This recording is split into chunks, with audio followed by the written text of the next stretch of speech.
Fala pessoal, você que está estudando para a prova de História da ESA, está ligado sobre os principais planos da nova república? Não? Então vem comigo que eu vou te mostrar. Olá pessoal, eu sou Marcos, professor de História aqui do Papiro. Hoje eu vou falar com vocês de Nova República ou redemocratização. Vou falar um pouco sobre os planos econômicos desse período e falar também como que a ESA gosta de cobrar e vem cobrando nas suas últimas provas. Bom pessoal, eu trouxe aqui o período de redemocratização ou o período Nova República. A gente está vivendo aquela transição, né, do regime militar para esse novo momento que é a Nova República ali de 85 em diante. Então é um período que a gente está vivendo uma recessão econômica, um período de crise econômica, um período também que vem com a Constituição de 88, que é a expansão da cidadania. Então é interessante que o Brasil está se modificando, o Brasil está expandindo, está se tornando mais plural. Eu tenho essa expansão da cidadania. E os presidentes que virão a partir de então são presidentes que vão tentar solucionar essa crise que o Brasil está passando, né? Que é aí reflexo do regime militar. Então, galerinha, nesse período a gente vai acompanhar aí, sobretudo se a gente perceber os presidentes, serão governos que vão flertar aí com o neoliberalismo, as práticas neoliberais. E dentro dessas práticas é que a gente vai entender esses planos. Então, a todo momento, a gente tem plano que está tentando solucionar a crise, plano que está tentando conter a inflação. É importante estudar esse período de redemocratização, associando os presidentes aos planos, porque tem uma questão muito específica que eu vou falar com vocês, e vendo, né, qual foi o objetivo de cada plano, em qual governo o plano está inserido, o importante, qual data esses planos foram projetados, foram pensados, em qual contexto. Isso é muito importante. A ESA gosta disso, é essa formatação. Presidente, qual plano, qual moeda, qual ano, né? Precisa de nome, precisa de data, crise econômica, né, que se inicia dentro desse novo período de redemocratização, né? O que está sendo feito para solucionar essa crise? Qual é a posição do presidente A, B ou C? Em que data? Isso é muito importante.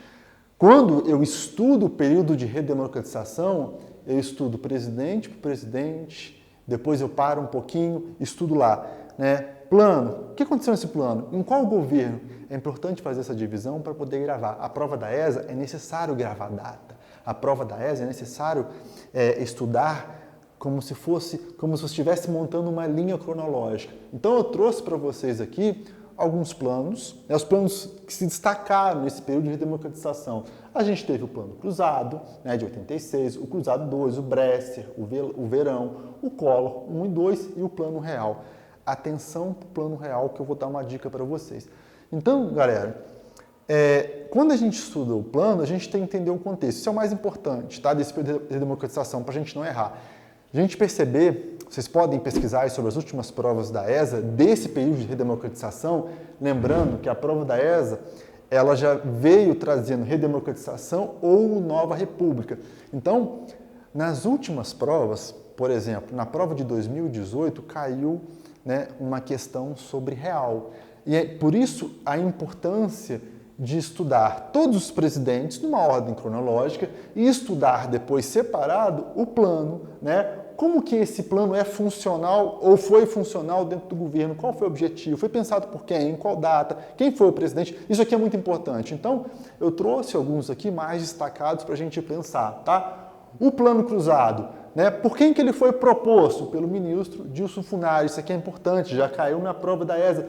Foi a tentativa do primeiro presidente pós-ditadura. Perceba que a gente está vivendo uma transição da ditadura para um período redemocrático, um período da Nova República, né? Um período de expansão da cidadania, flertando, uma economia que está flertando com o neoliberalismo, que está em processo de expansão da cidadania depois de muito tempo de regime militar. Então, isso aqui são informações que eu preciso ficar atento.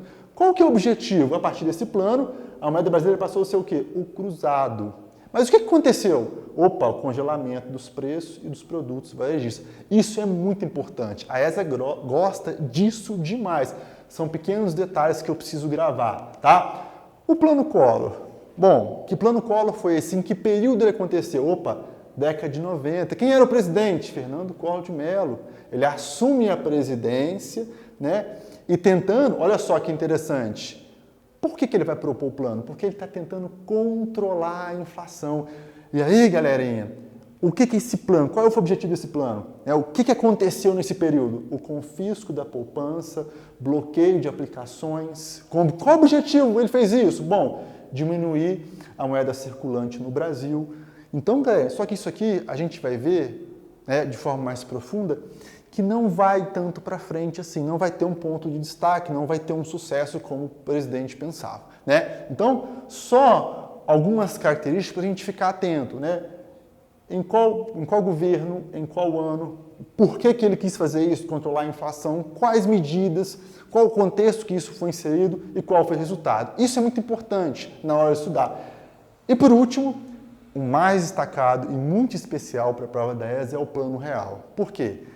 Já caiu mais de uma vez na prova da ESA e muita gente confunde. O Plano Real, galerinha, ele não foi pensado no governo FHC, e sim no Itamar Franco. Por quê?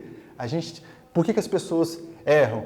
Porque, galerinha, após o impeachment do Collor, quem assume é o Itamar Franco. E aí, quem era o ministro da Fazenda do presidente Itamar Franco?